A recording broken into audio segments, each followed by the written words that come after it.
Hello दोस्तों, मैं हूं अनामिका और स्वागत करती हूं आपका अपने चैनल वो सुहाने दिन पर, जहां हर बार हम बात करते हैं तमाम हस्तियों की और उनके अनछुए पलों की।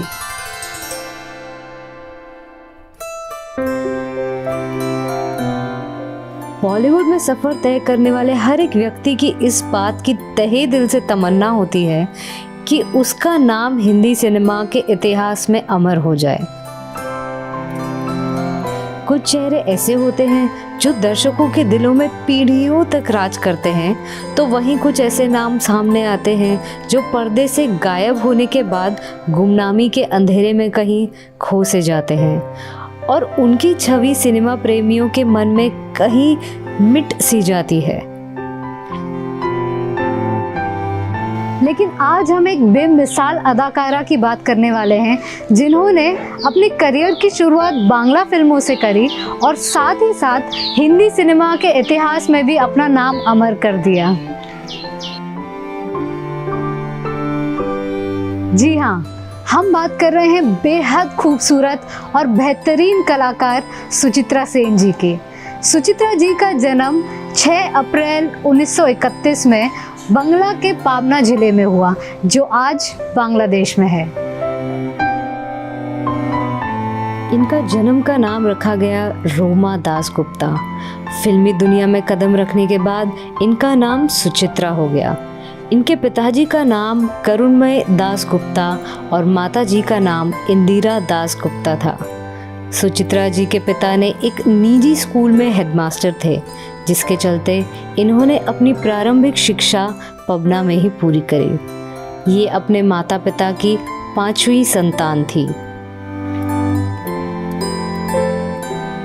सुचित्रा जी ने अपने फिल्मी करियर की शुरुआत 1952 में शेष कोथाए नाम की मूवी से करी थी, पर बदनसीबी ये थी कि वो फिल्म कभी रिलीज नहीं हो पाई।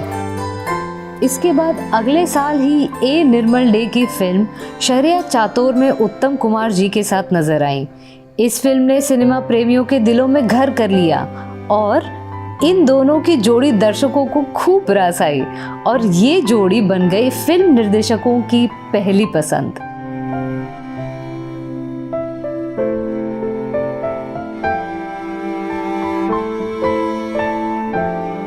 सुचित्रा जी ने अपने फिल्मी करियर में लगभग 60 फिल्मों में काम करा। उसमें से 30 फिल्में ऐसी थी जिसमें वो उत्तम कुमार जी के साथ नजर आई बड़े पर्दे पर।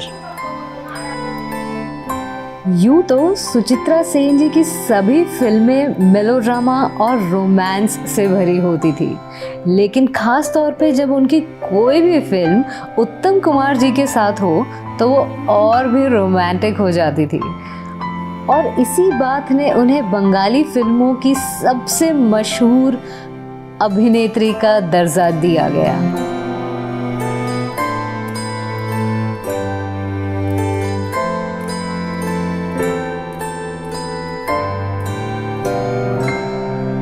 सुचित्रा सेन और उत्तम कुमार ने साथ मिलकर बांग्ला फिल्मों पे ऐसा जादू करा कि कोई भी जोड़ी उनकी बराबरी नहीं कर पाई।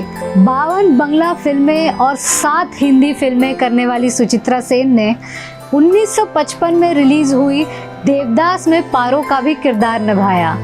इस फिल्म का निर्देशक बिमल रॉय जी ने करा था और खास बात यह है कि उन्हें पहली ही फिल्म में बेस्ट एक्ट्रेस का अवार्ड भी दिया गया। 60 और 70 के दशक में सुचित्रा सेन जी राज करती थी।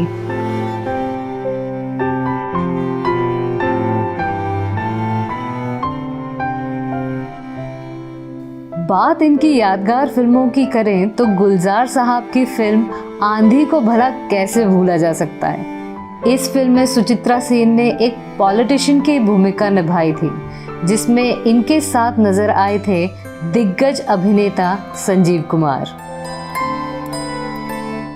इस फिल्म में अपने बेहतरीन अभिनय के लिए सुचित्रा सेन जी का नाम एक बार फिर सर्वश्रेष्ठ अभिनेत्री के लिए नॉमिनेट किया गया था और वहीं दूसरी ओर संजीव कुमार जी को सर्वश्रेष्ठ अभिनेता का पुरस्कार दिया गया।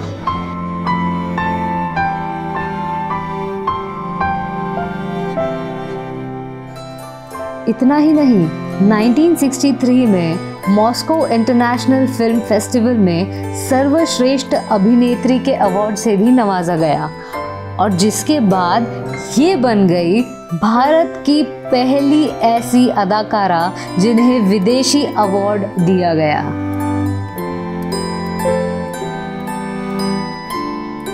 यहाँ पर ध्यान देने वाली बात एक और है कि सुचित्रा जी हमेशा अपने शर्तों के हिसाब से काम करती थी। उन्होंने एक बार सत्यजीत रे को ये कहकर मना कर दिया था कि उनके पास डेट्स अवेलेबल नहीं हैं। दरअसल सत्यजीत रे देवी चौधरानी पर आधारित एक फिल्म बनाना चाहते थे और वो सुचित्रा जी को एकदम परफेक्ट समझते थे इस रोल के लिए, पर सुचित्रा जी के पास डेट्स न होने के कारण ये फिल्म कभी बनी ही नहीं। उनकी यह शर्त थी कि फिल्म अगर बनेगी तो सुचित्रा जी के साथ ही। इतना ही नहीं बल्कि राज कपूर साहब ने उन्हें RK बैनर के लिए भी फिल्म करने की गुजारिश करी, लेकिन उन्होंने राज कपूर साहब तक को मना कर दिया। सुचित्रा सेन जी की अगर हम उपाधियों की बात करें तो 1972 में उन्हें पद्मश्री जैसे सम्मान के साथ नवाजा गया। यही नहीं, 2012 में उन्हें Banga Vibhushan lifetime achievement award भी दिया गया। 2005 की एक मशहूर कहानी है कि उन्हें दादा साहेब फाल्के अवार्ड से नवाजा जाने वाला था, लेकिन उन्होंने ये कहा कि मैं उस चमक धमक वाली दुनिया में नहीं आना चाहती। अगर आप ये अवार्ड मुझे घर पर देकर जाएंगे तो ही मैं इसे स्वीकार करूंगी। इसी के चलते उन्हें कभी ये अवार्ड दिया नहीं गया। उनके निजी जीवन की ओर अगर हम रुख करें तो उनकी शादी दीवानाथ सेन से हुई थी, लेकिन जब वो अपने करियर की बुलंदी पर थी उसी समय उनके पति का निधन हो गया। इस शादी से उन्हें एक बेटी हुई जिसका नाम था मुनमुन सेन। मुनमुन सेन भी हिंदी फिल्मों में अदाकारी करती नजर आई और जिसके बाद इनकी 2 नातिन रिया और राइमा सेन भी हिंदी फिल्मों में नजर आई। सुचित्रा जी ने जो अपने करियर में हासिल किया वो उनकी आने वाली जनरेशन नहीं कर पाई।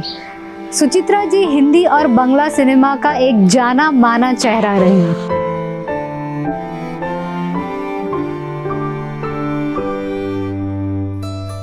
सुचित्रा जी का निधन 17 जनवरी 2014 को कोलकाता में दिल का दौरा पड़ने से हुआ। वे काफ़ी समय से बीमार और अस्पताल में थी। सुचित्रा जी भले ही आज हमारे बीच नहीं हैं, पर हिंदी सिनेमा जगत में उनका नाम हमेशा हमेशा के लिए अमर हो गया। तो ये थी कहानी सुचित्रा सेन जी की। हम आपसे अब विदा लेते हैं और मिलेंगे आपको अगले एपिसोड में, जहां हम आपको रूबरू करवाएंगे एक नए किरदार से। अगर ये वीडियो आपको पसंद आया तो please don't forget to like the video and comment down below. Also please subscribe to our channel. नमस्कार।